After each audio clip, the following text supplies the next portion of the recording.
Greenewald, thanks so much for coming and for participating in this online broadcast by the History Consortium. I'm the chair of the History Consortium, and please keep in mind that we'll have presentations for the next several days through Friday evening this week. So please join us.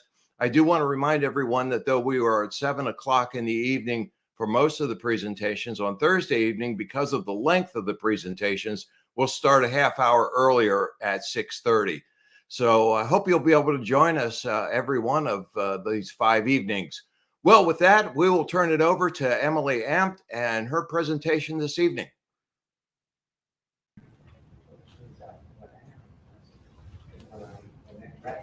Good evening, everyone, and welcome to tonight's Macaulay Lecture. Tonight is a special lecture as we are live streaming this presentation with the History Consortium as well. The History Consortium is an association of historical societies, libraries, and museums in the South Central Pennsylvania and Northern Maryland area. Having said all that, I'm proud to present tonight's speaker, Ms. Emily Ampt. Doctor. Can't forget that. You worked really hard for it, didn't you? Yeah, it is not this. I have a funny story to tell you after this. Anyway, back to the presentation. Emily was a professor of history at Hood College, having earned her doctorate at Oxford University. A medieval historian by training, she has also published books and articles on medieval religious women and English, government, war, and finance. Her books include college textbooks and scholarly editions of Latin texts. Around 2010, she grew increasingly interested in Black history as she researched the enslaved people who had attended her church. Since then, Emily's historical research has focused on African Americans in Western Maryland in the era of slavery. Emily is now an award-winning writer on the African American history of Western Maryland. Please join me in giving a warm welcome to Emily, Dr. Emily, as she shares with us the exciting history of Black men in the Union Army at Antietam. Thank you.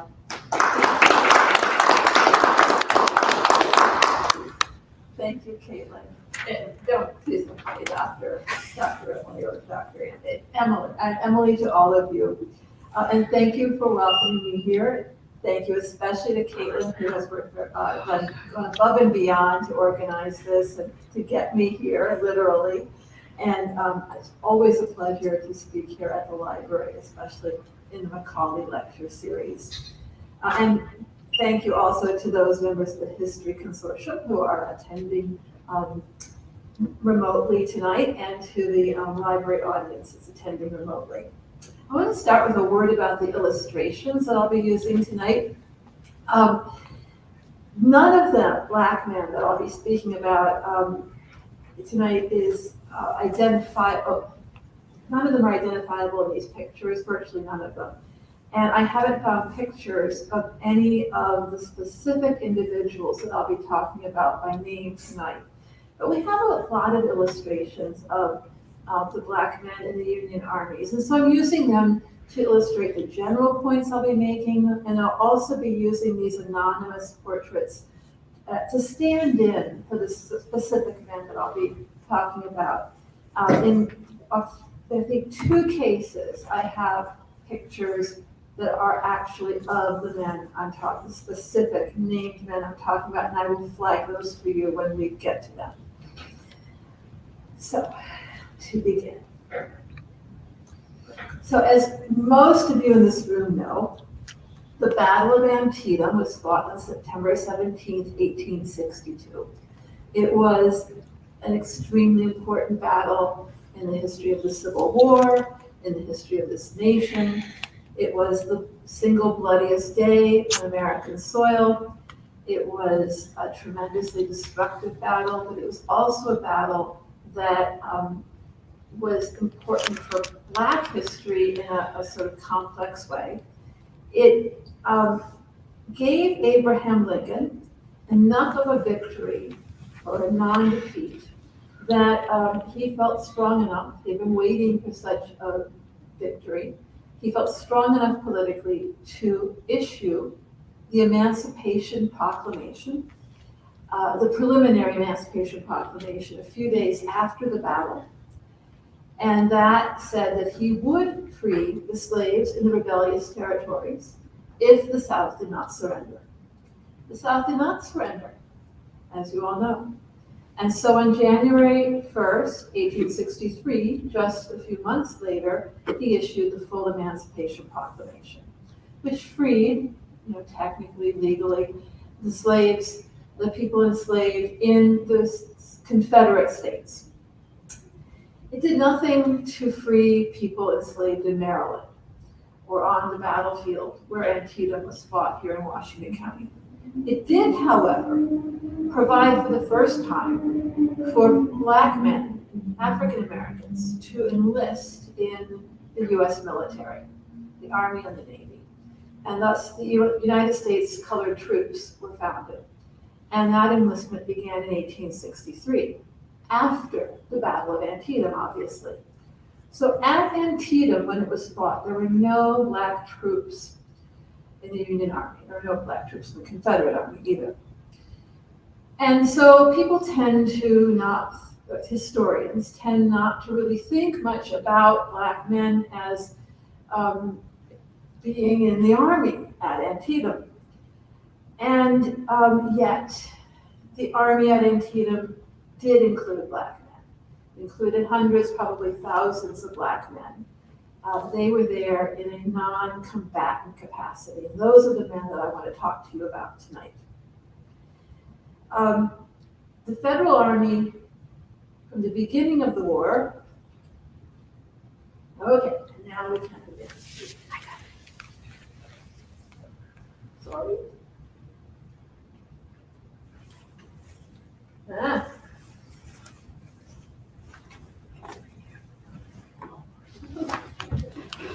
Was behaving so well. So now, okay, thank you. We'll continue. Let's see if I can make it. Yeah, I can make it quick now.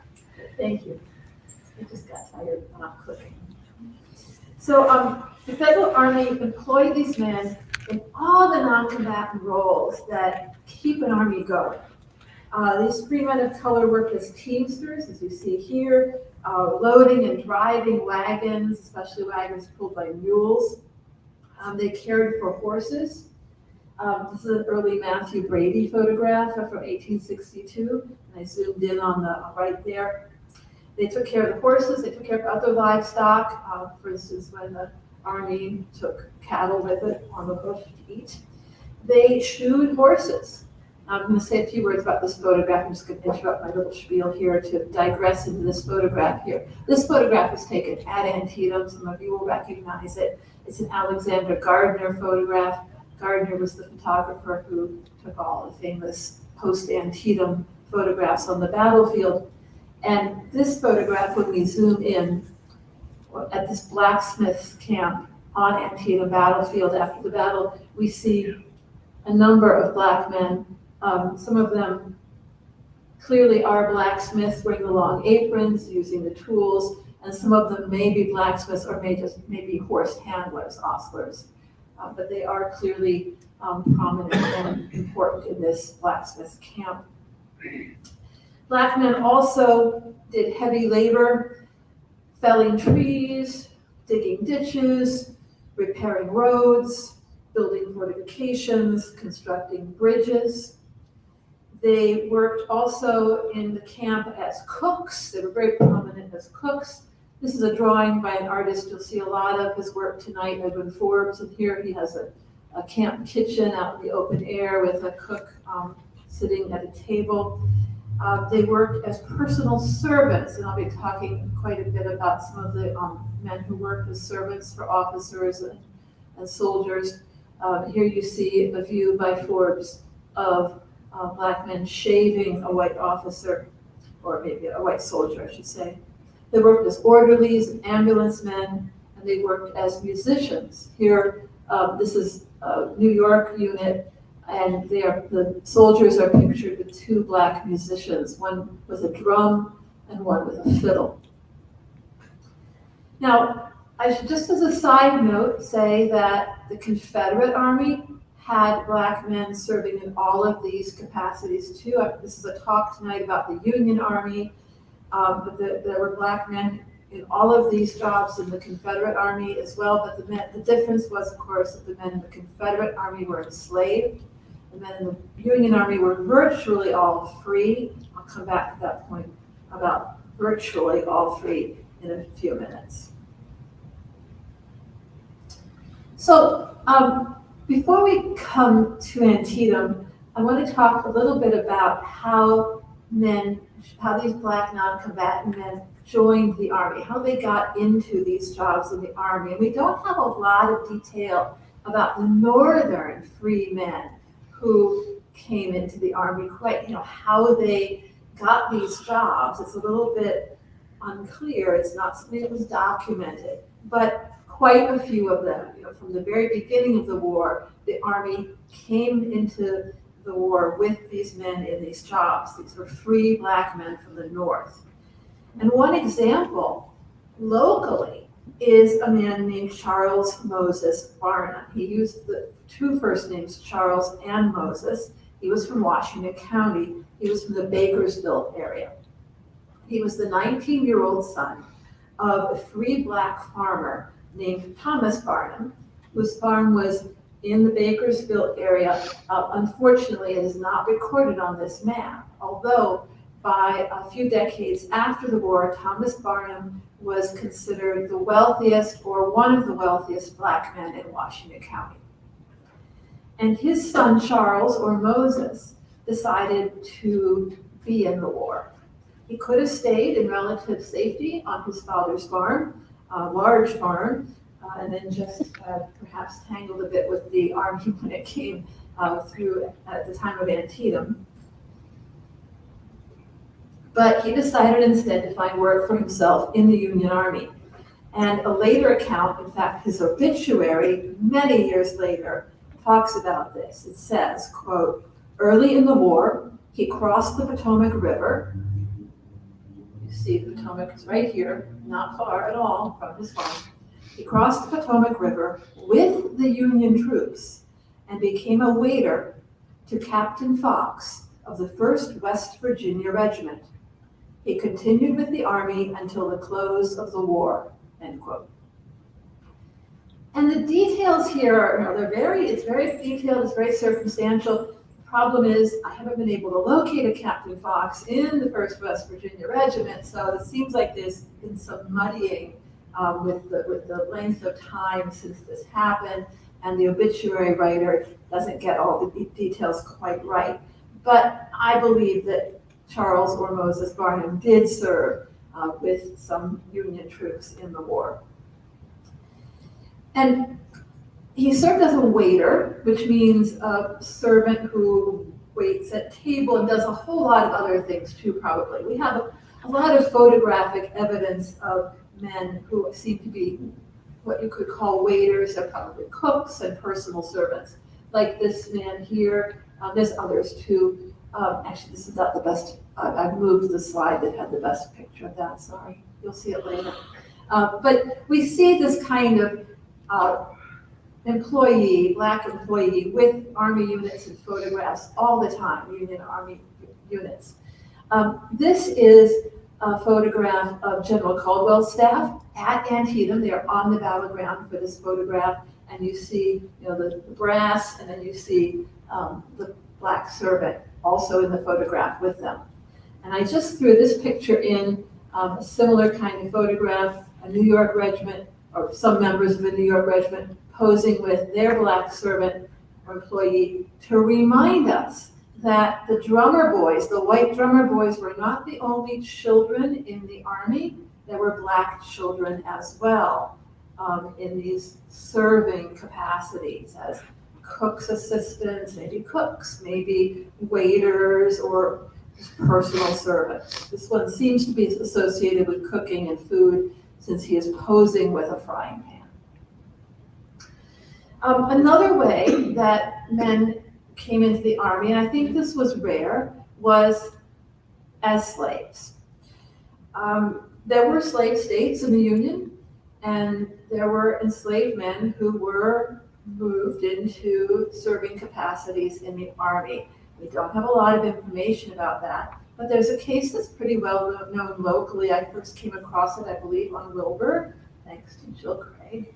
And it is, it may have been Crossroads of Work site now that I think about it, but one of the local sites that brings together interesting clippings from newspapers. And this one is a clipping from the Herald of Freedom and Torchlight in 1861, which tells us about Daniel Fox of Hagerstown, who was 18 years old when the war broke out. And in June of that year, his enslaver, Andrew Hager, quote, equipped him and then, quote, made a present of his services to Colonel W.H. Irwin of the 7th Pennsylvania Regiment for an indefinite period or as long as the war may last, end quote. Now Daniel Fox presumably traveled with Irwin on his campaigns, and those were mainly in Virginia. And he may have been Irwin's personal servant, but there is some evidence to suggest evidence that he may have been a blacksmith as well. And that would make sense of the word equipping up here. To equip a blacksmith is a little bit more of a deal than equipping a personal servant. And if he was a blacksmith, that would have made him more valuable to Irwin's whole company or whole regiment. And so it's possible he worked as a blacksmith more for a large, for not just for Irwin, but for more men, more horses. Irwin later commanded the 49th Pennsylvania Infantry, which fought at South Mountain and Antietam. And of course, we don't know for sure that Daniel Fox was still with him, but it's a very good chance he was, and that Daniel Fox was present at the Battle of Antietam, serving as either a servant or as a blacksmith. There are some pieces of evidence that make me think, and this is just a theory, that Daniel Fox later, under another name, enlisted in the United States Colored Troops. And I think it's quite likely that men who were working as non-combatants sometimes moved into the USCT, the United States Colored Troops, later in the war. They had military experience, they were used to being in the Army and working with soldiers, and they were used to military discipline to some extent, and so they would have made valuable soldiers. A third way that men came into the Army was as refugees, the so-called contrabands.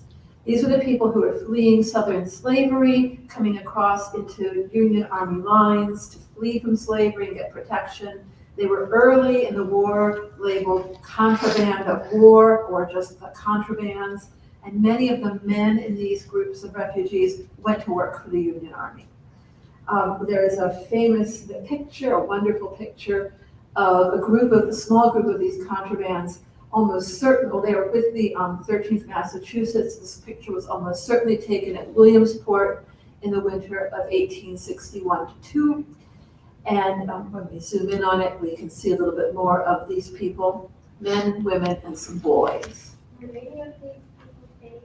Excuse me? Were any of them paid any type of? Oh, yes, salary or- absolutely they were paid. Well, all right, do I have proof that they were paid? They should have been paid. They were, and I have some indications that at least some of them were paid, but these were jobs in the Army. So they would have at least been supported and they were paid. And if they didn't want to stay, they could leave. They were not enlisted under military discipline the way soldiers were. So, and I'll talk a little bit about that later on, okay? When we get to There's no George. proof that they were paid. Hmm? There's no legitimate proof that they were paid. So I don't know whether there are surviving Army records of the pay of non-combatants, because I'm not really a military historian. There may be something like that somewhere, but there's almost no records that I've been able to find about these men themselves. But there are some indications of pay, and I'll come to that. And when we get to George Slow, I'll talk about the pay, okay? But yes, there was pay for them.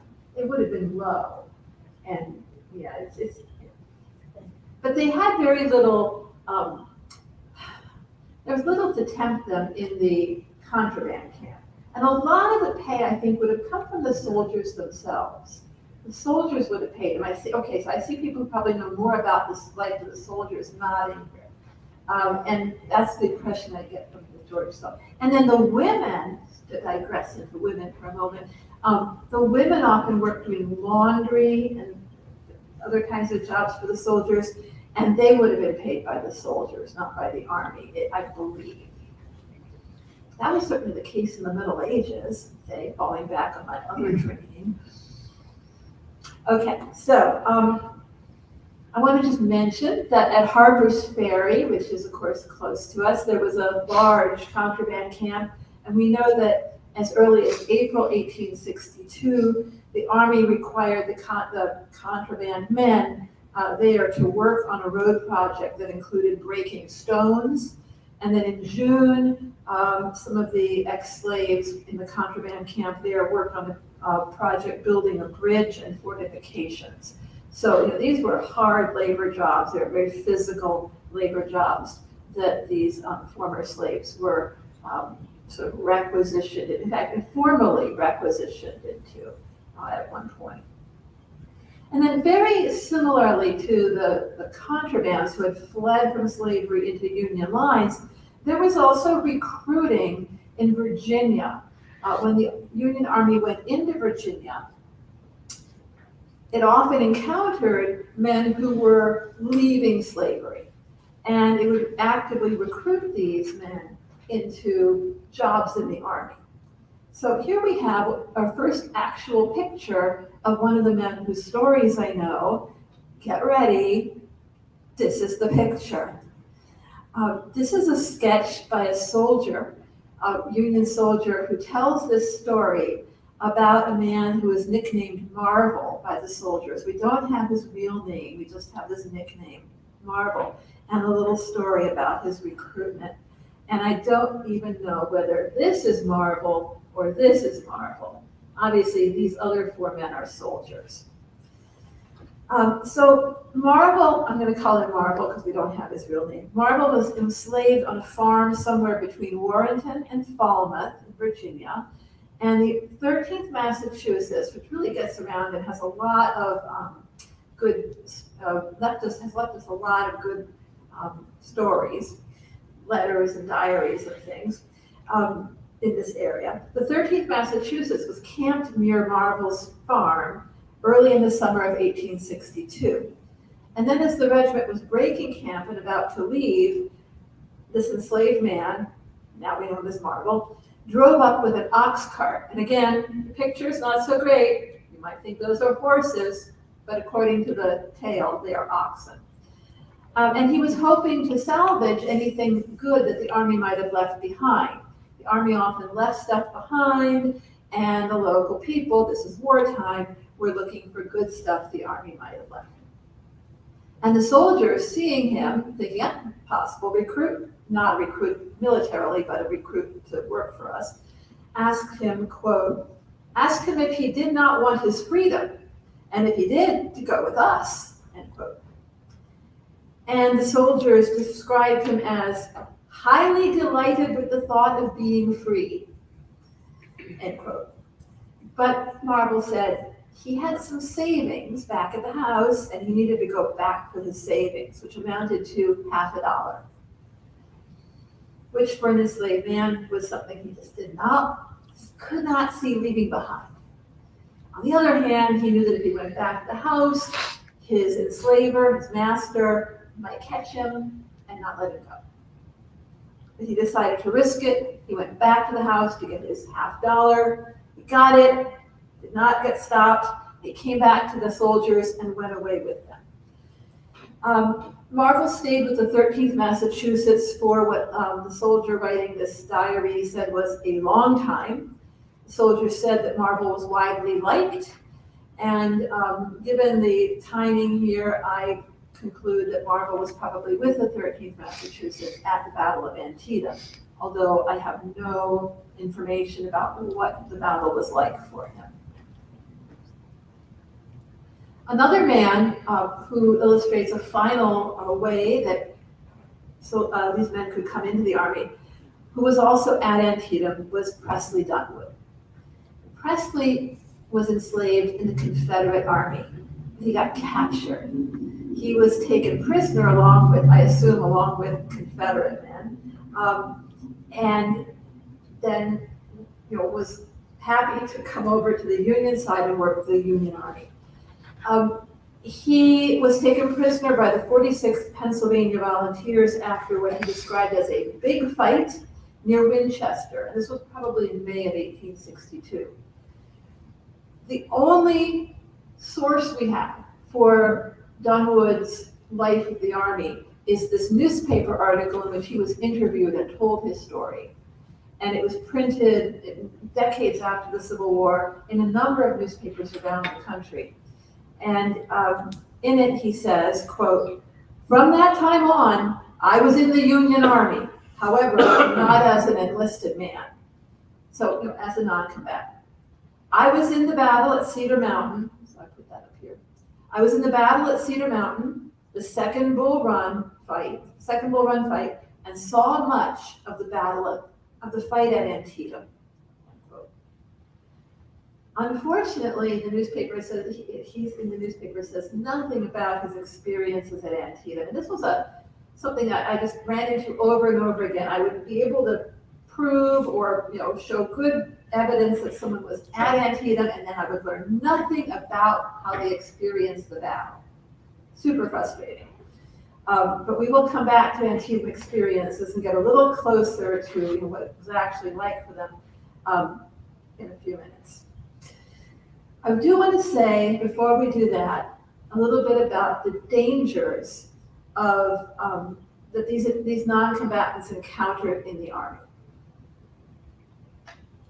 3 types of dangers. And the first one is the dangers that anyone in the Army experienced and faced. And mainly, that's sickness, disease.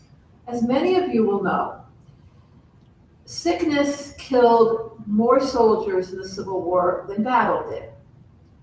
So if you were a non-combatant, then clearly battle was not going to be a major danger for you, but sickness was. And sickness, I think we can assume, although we have no statistics, at least none that I'm aware of, sickness killed large numbers of these non-combatant soldiers. Now, I was unable to find any first-hand accounts where these Black non-combatants talked about their time in the Army or wrote about their time in the Army. But I'm going to use tonight a couple of excerpts from Black soldiers who were from Hagerstown, because I think these illustrate the experience of these Black men in the Army in a way that I hope you'll see as I read them. And the first one is from a deposition given by a man named Thomas E.J. Henry. Thomas Henry was the son of the Reverend Thomas Henry. And Reverend Thomas Henry was associated with Ebenezer AME Church here in Hagerstown on Bethel Street. And the younger Thomas Henry was a member of Moxley's band, which you may have heard of. It was a musical band before the Civil War, composed of both enslaved and free men. And in 1863, so after Antietam, it was the men of the band were recruited together to form the 1st Brigade Band of the United States Colored Troops. They went to war together. And most of them came home together too. But one of the men who died of disease in that band was James Howard. And in this little excerpt that I'm going to read you, Thomas Henry is talking about James Howard. And so I'm going to read this, quote, "James Howard was taken sick and sent to City Point, Virginia during the latter part of June 1864. No information having been received concerning him, I was sent to City Point to make inquiry. Upon arriving at City Point, I was told by James Gross, colored man, cook for the employees in the quartermaster's department, that Howard died about the middle of July in his, Gross's, tent, having come to visit him after being sufficiently recovered to go out of hospital. I visited the cemetery at City Point where he was buried and saw his grave, end quote. So here we have a little mention of the cook, the black man who is the cook for the quartermaster's department down there at City Point. And we also get a picture of the community of these black men, both soldiers and non-combatants. Here's a black soldier in the hospital. He's let out of the hospital because he's recovered enough. And instead of going to a soldier's tent, he's taken in by the cook, who's lower status than him as a cook in the army, and yet the cook is the one who takes him in and shelters him. And he's obviously not better because he dies in the cook's tent. So the cook is the one, that he looks to for help. And when another soldier comes down, what happened to our fellow band member? Where is he? It's the cook who's, okay, let me tell you what happened. So, there's this little vignette that just sort of opens a window, I think, on how the black men looked after each other in the army, whether they were soldiers or non-combatants. And also, of course, how sickness could claim them. Another another danger was work. Physical labor required of many of these non-combatants, but also of soldiers. The U.S. colored troops notoriously were often used not for combat duties, but for labor, for physical labor. Of course, some kinds of work were more dangerous than others. The ambulance men who went out on the battlefield were exposed directly to fire and the possibility even of capture. 3 black ambulance men were captured on the field by Confederates at Bull Run, Second Bull Run. But injuries from physical labor were common. And so this is the second excerpt I want to read. This again is from a black soldier. This is from Robert Moxley, who is a well-known figure in local black history. He was the leader of Moxley's band, the musical band. And this is from an 1865 incident. So again, I'm going way post-Antietam, but I think this gives us a good flavor of the kind of labor and injury that these men were subject to, which we rarely hear of from their own mouths. And again, this is a deposition, so it's been manipulated a bit in language by the clerk, the legal clerk who was writing it down. But you still get a flavor of his own language. Robert Moxley says, quote, "We was to go out and cut timber and build quarters at the general headquarters for the use of the band. This was in front of Fort Harrison, Virginia, and as we was returning with the timber and crossing the swamp, we was compelled to step on fallen timbers, which was covered with snow and ice. James Hill did then and there slip and fall astride of a small pine tree," means his legs were on either side of it. "At the same time, having on his shoulder a cut of timber about 12 feet long and about 6 inches in diameter." So he's got this big long log on his shoulder. "When he fell, I heard the noise, and when I came up to him, I found him in great pain. The fall disabled him and rendered him unfit for duty for about 3 months." End quote. Oops, I'm supposed to have a different slide. So that was the working slide, sorry. So here again, we see, these men are doing this hard work, and it's in a swamp, in ice and snow, and they're just sent out there to cut logs. And I think this is indicative of wartime conditions, but also the worst jobs were often given to the black men. The third thing that I want to mention is the racial issues. Here, this was my waiters slide, men serving as waiters. Early in the war, black non-combatants were at risk simply for entering Maryland. Sometimes they were arrested under the state's laws that said free black people cannot enter the state. You're not allowed. Sometimes local enslavers claimed to recognize men who were employed by the army as escaped slaves who belonged to them. And the army, with disturbing frequency, handed these men over to these people, these enslavers who claimed to own them. There are a number of cases, 3 or 4 cases of this in Washington County alone, that are documented in the newspapers. So, this was something that probably they didn't expect when they signed up to work for an army unit in the Civil War, but it happened, and it was very disturbing. Okay, so those are some of the dangers these men faced, apart from bullets. I now have 3 personal stories I want to tell you. The first one is a little longer, and then the last 2 are quite brief. I'm going to drink of water. And the first is the story of George Slow. These are all men who we will take to Antietam and see what happens to them there.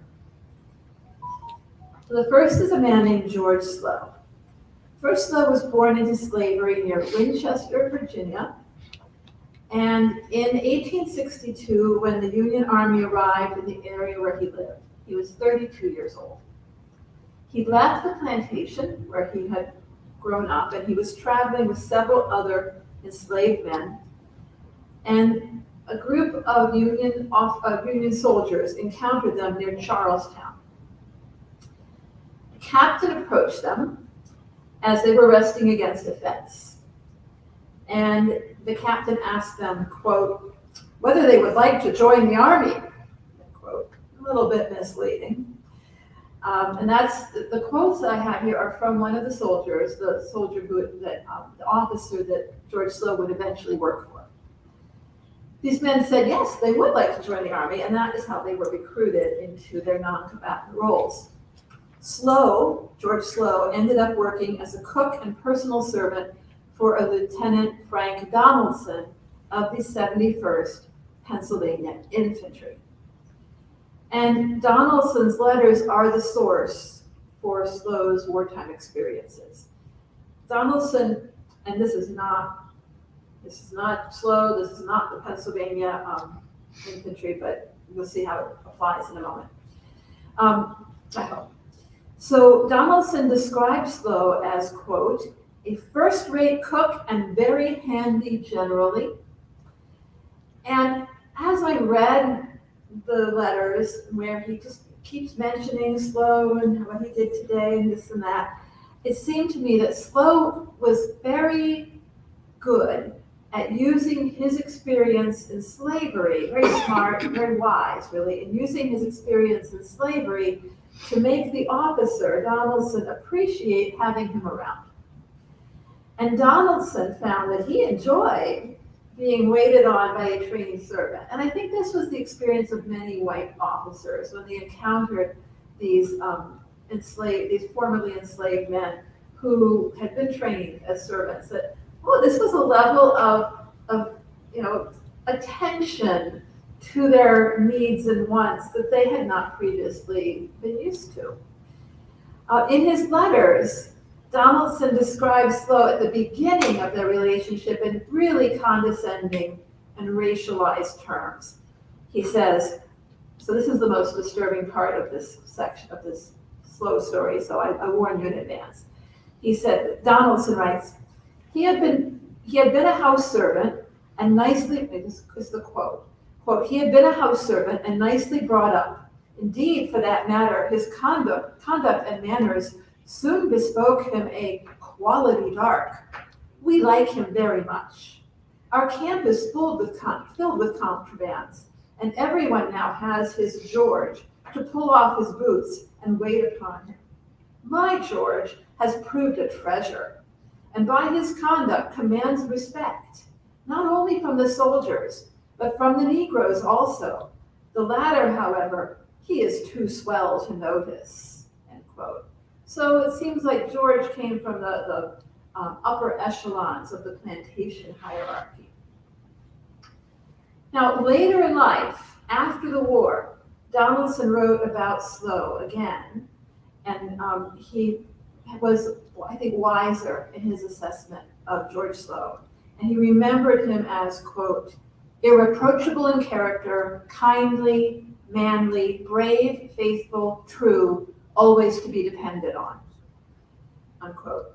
And he also recognized George Slough's value, quote, not only for these sterling qualities, but for the tenderness with which he watched over me, a young soldier, end quote. So I think, their relationship deepened over time as they went through the war together. Slough's duties focused primarily on food and cooking. That was his main area of activity. He fetched provisions from nearby towns. He rustled up foodstuffs when they were scarce, including chickens, bread, butter, and eggs.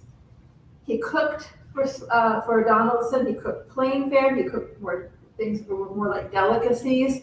Some of the foods he cooked were coffee, omelets, buckwheat cakes, ash cakes, stewed beef with side dishes and relishes, eggnog, butter punch, and apple fritters. And these were all things that Donaldson mentioned in his letters, so there were obviously many other things as well. And then on one wonderful occasion, Slough obtained a pig's head, and he stewed it to make jowl, a dish called jowl, which clearly was for himself and not for Donaldson. There was no indication that Donaldson was going to eat this. It was, Donaldson was like, he made this thing for himself, they call it jowl. So yeah, it was not for the Yankee officer, it was for the Virginia black man. He had lots of other duties and activities, and those included carrying his officers' gear, or extra gear, setting up camp when they arrived at their camping place, building the fire, keeping the fire going, carrying messages all around the camp, catering for guests. And as Donaldson grew, more experienced as an officer, he had to entertain, helping the officer manage sick and drunken soldiers, which happened with some frequency, and cleaning up when parties got out of hand. And Slough was very good at many of these things. And this picture here shows black men in the Army camp smoking bacon, but one of them is holding an axe, and there is a little vignette little anecdote in one of Donaldson's letters where George Slough sharpens an axe and uses it. So he was a trained house servant, but he also knew how to deal with tools. Early in their time together, when they were just, had not been together very long, Donaldson faced his first battle as a lieutenant. He was a newly promoted officer. And he called Slough to him, and he handed over his personal belongings, his watch and so on, and his personal papers. And he told Slough what to do with them if he was killed, if Donaldson was killed. And this was very moving to Slough. He was starting to tear up. And that became their ritual. Donaldson made it through the battle just fine. He made it through the war fine. They both did. But this became their ritual before every battle, that Donaldson would hand over his papers and his valuables to George Slough for safekeeping, and to, then do what he needed to do if Donaldson didn't make it through the battle. And over time, they became much more comfortable with each other, and Slough found the officer growing more dependent on him. And at one point, there's just one time when Donaldson actually quotes something that George Slough said. And that was when Donaldson was getting dressed, and he started to take off something to change it. And Slough said, "Oh no, don't do that, Captain, for it's bad luck to change a garment after having made a mistake and putting it on. Yeah, don't change it. No, don't do that. Bad luck." So, he feels comfortable enough to start, sharing little superstitions and guidance with his officer. They were together for 2 years, and in that time, Slow was sent on furlough 3 times. And so this is where, to address part of your question, or something I thought of because of your question, I think that it was up to the officer to send a servant on furlough. If you look at military records, if a soldier wanted to go on furlough, oh my goodness, the paperwork is immense. It has to go all the way up the chain of command and all the way back down again. But for a servant, it really is, I think, just a matter of the officer saying, okay, well, George, if you'd be back in 2 weeks, that'd be great. And off he goes. He went twice down to Virginia to visit his family on the plantation. That's one of the times he brought back a pig's head and made jowl. He brought a lot of food back from his mother and shared it with Donaldson. And then the third furlough, was to Pennsylvania. And he visited Donaldson's family, the white officer's family. I found that quite extraordinary, but that's what apparently happened. So, August 1862, ominous sounds. Donaldson was transferred to the 118th Pennsylvania Infantry as a captain, was promoted, and he took Slow with him. And a month later, the 118th was present in the reserves at Antietam. We're going to Maryland now. Slow was still working for Donaldson. It was around this time that Slow got an offer from another officer for more money to come work for him. But Slow reported this to Donaldson and said, I can't imagine, I just can't think of working for anybody but you. I just can't think of that, no. So maybe he reported the higher offer in hopes of getting a raise, I don't know. But the Army moved into Maryland, and about that time, as they moved to Maryland, which I'm sure was a large, chaotic movement, they became separated. And Donaldson writes about just mentions this in the letter. He says, man, we got separated about the time we came into Maryland. I don't know where he is. Dude, I am trying to do some research here. Please keep track of him. But there is no record of where George Slow was during the Battle of Antietam. I'm very attached to George Slow by now, and I'm just like, oh, no. But they connected up again in October. So, they both made it through, and they made it through the rest of the war together. And I will just say that after the war, Slow went north, just like Donaldson, and Donaldson found him a job in Philadelphia, and the two stayed in touch until George Slow's death as an old man. So that is the story of George Slow, although obviously I misled you in saying I was going to talk about Antietam with him, but it's just such a magnificent story, I think, that it sheds a lot of light on what a man in his position, serving an officer, how he lived in the Army. So, another story is that of Bob. This is a shorter story. But I think you should bring a lot of that George Slow information to inform what we know about Bob. Bob worked for a doctor. He was a personal servant to Dr. Theodore Diamond, who was the surgeon of the 2nd Maryland Regiment. And Bob provided again, not Bob, just a picture. Bob provided general support to the doctor in a role that included looking after the doctor's horse. We know that. And here again, the only source we have for Bob's experience in the Army, or really for Bob at all, because we don't even know his last name, is the white doctor's letters. The two of them arrived in Sharpsburg, in the Sharpsburg area, I should say, on Sunday, September 15th, and the doctor sent Bob, quote, to the farmhouses to get some food, but being black, he could get nothing, end quote. And I'm sure that what the doctor means here is that the locals were unwilling to sell food to an unknown black man. Even though they were very familiar with black people in the Sharpsburg area, there were 400 or so living all around, they just were, or they were out of food. About Sunday they still had food, so I think they just were not so willing. Or Bob wasn't making much of an effort, who knows.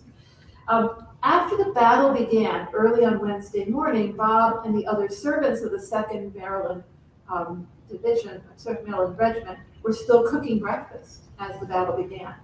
And they were, according to the doctor, dodging and crouching at every shot.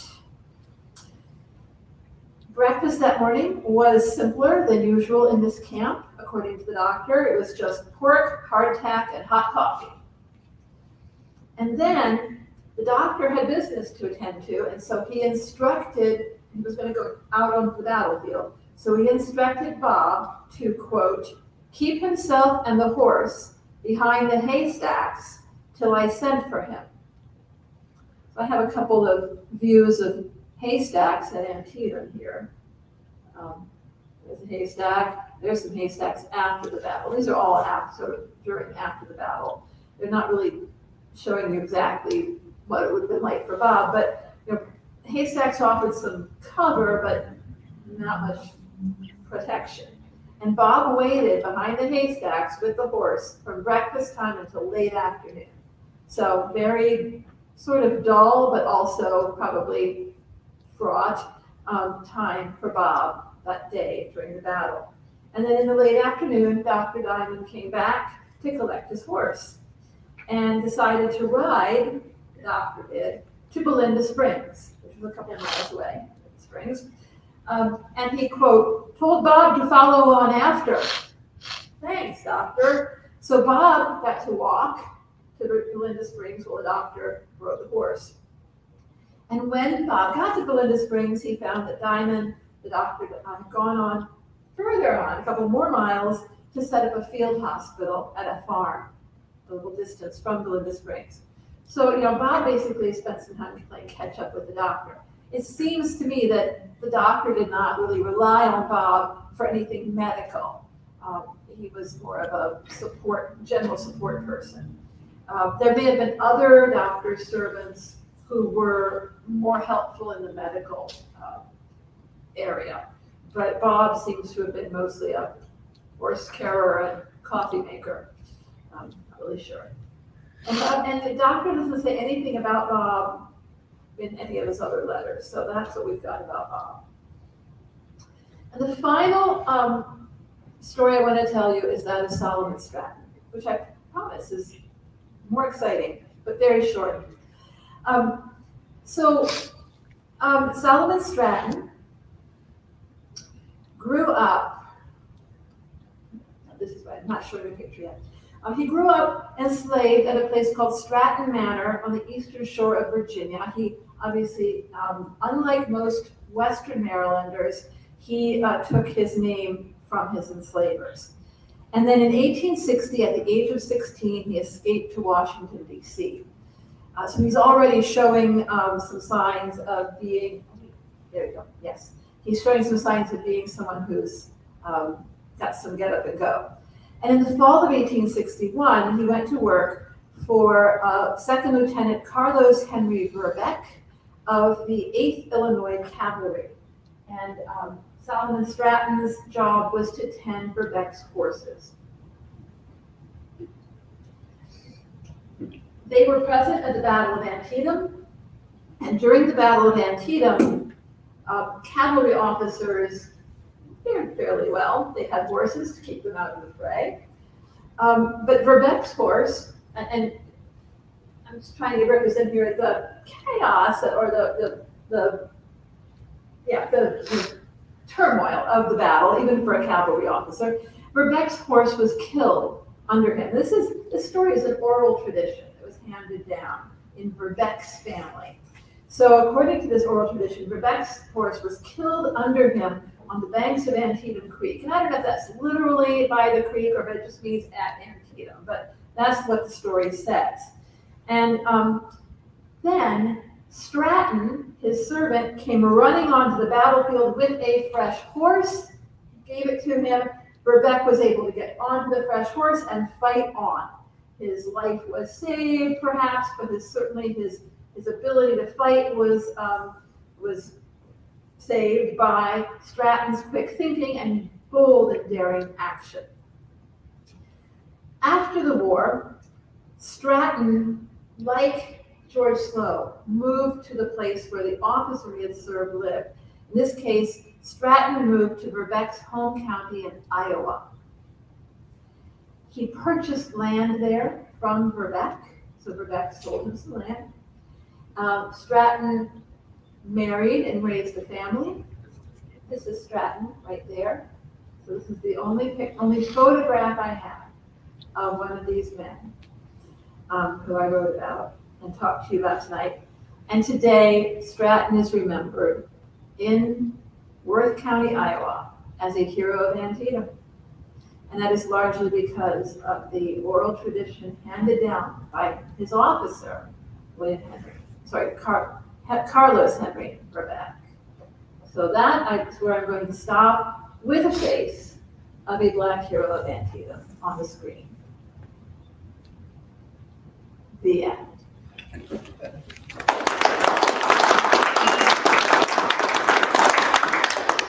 And I'm happy to take questions. Or not. Just a perspective that I've developed over the years looking at Civil War images. I think a lot of people mistakenly think they're soldiers because they're wearing different pieces of uniforms, and you saw that in the sketches and also the images. Right, so many of these Black non-combatants did wear pieces of uniform, and that was remarked on. And in fact, in the early years of the war, there's an editorial or a piece of a news item, an item in the newspaper in Frederick complaining about this. Here, Frederick in Western Maryland. And in fact, it notes that they often carry guns. It says they have, sidearms, and this is just disgraceful. They shouldn't be wearing uniforms. They shouldn't have guns, blah, blah, blah, blah. So yeah, they really presented themselves as soldiers as much as they could. And they often wore the caps, especially, and then other pieces of uniform, definitely. But it's clear that they're mixed in with the white soldiers and that they are servants.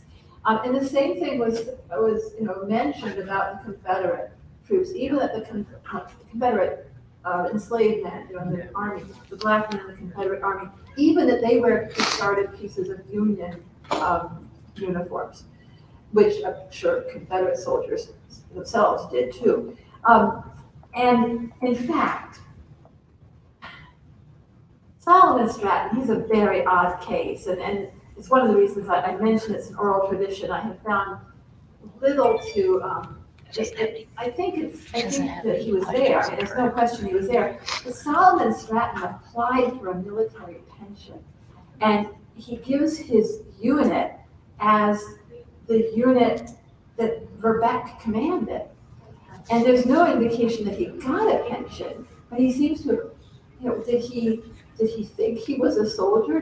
But he probably just thought he was eligible for the pension. I haven't found the application, but I found the card, those index cards that show that there was an application. So, and then I also found that Presley Dunwood attended, who was a servant in a white unit, he attended reunions of that white unit.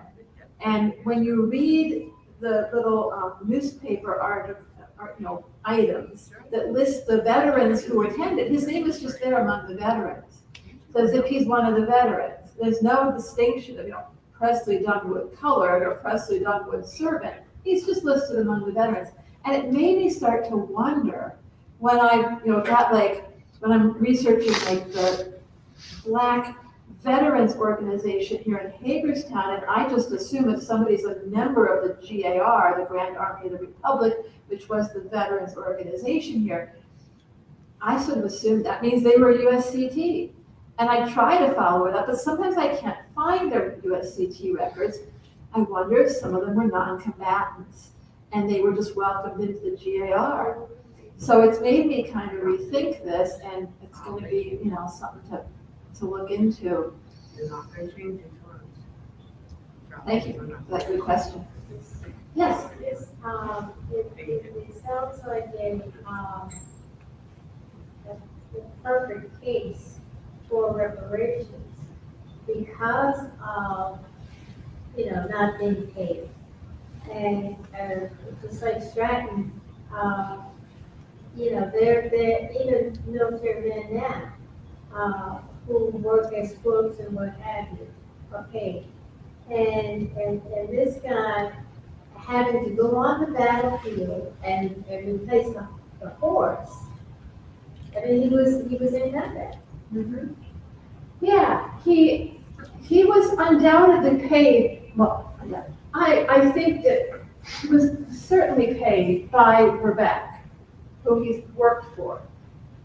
But did not get a pension. But not, he didn't get the pension, right. And the pensions were available under, even if he had been even if non-combatants were eligible for pensions as a general rule, there were very, you had to jump through a lot of hoops to get a pension. You had to show that if you were the soldier yourself, you had to show that you had been injured in the war and that your current disability was a result of that injury. And so there was a lot of red tape. And it just breaks your heart sometimes to read these pension files.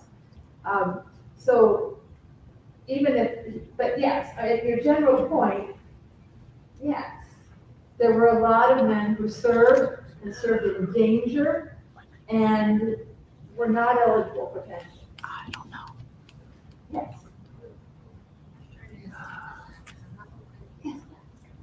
I haven't read your book, so I apologize for not knowing this already, but the different groups of Black men who became involved in the Army life, what sort of medical care were they given? So this talk is based on one chapter of the book, which is about, or part of the chapter about the men in the armies. And it got most of what I know. There's more in the chapter, but not a lot more. And that's a really good question, which I really was only thinking about as I put this talk together this past week. Thinking, wow, I wonder if they went into the regular hospitals, or did they have to go to a contraband hospital, or where would they have been taken care of? I mean, it's a really good question. Where did the non-combatants in the Army get their medical care? And there may be people in the audience who know, but I don't know. Well, one example that he gave was the young man that got sick and then he was out of the hospital and it was great. He was a soldier. Soldier. He was a soldier, and so I think somebody made a mistake, but did they make the mistake partly because he was Black? I don't know. Yeah, and people had, the diseases they were dealing with, they had relapses all the time, and of course the Army was eager, probably sometimes said, well, you're a fit soldier, get on your feet, and, get back to your unit. And the soldier's like, I don't feel so well, I think I'll go see my friend the cook. And,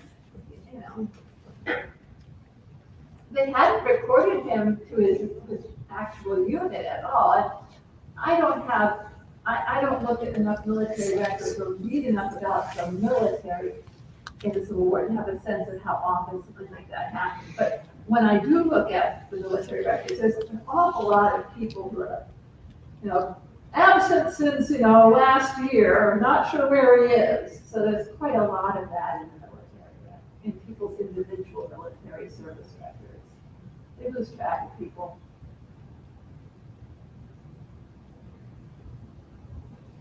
Which was really your question. Well, I will just mention that there's more about some of these men in the book in one chapter, and there's also material about the Confederate, the Black men in the Confederate Army. But most of the book is about civilians, and really about the 400 or so enslaved and free civilians who lived on the battlefield, in and around the battlefield at Antietam, and how they experienced the Civil War, and especially the Battle of Antietam. And I know that I sort of led you up to the battle, and then I don't really know, but for the civilians, we know a great deal more about how they experienced the battle. And we have personal narratives of what they experienced, and a great deal more specific information. So the book is over there if you'd like to take a look at it or even buy it, but no pressure. And I'm happy to sign copies if you buy it, but I'm also happy just to talk after we wrap this up. Okay, I'm getting the thumbs up from the producers. Thank you all very much for coming. Thank you.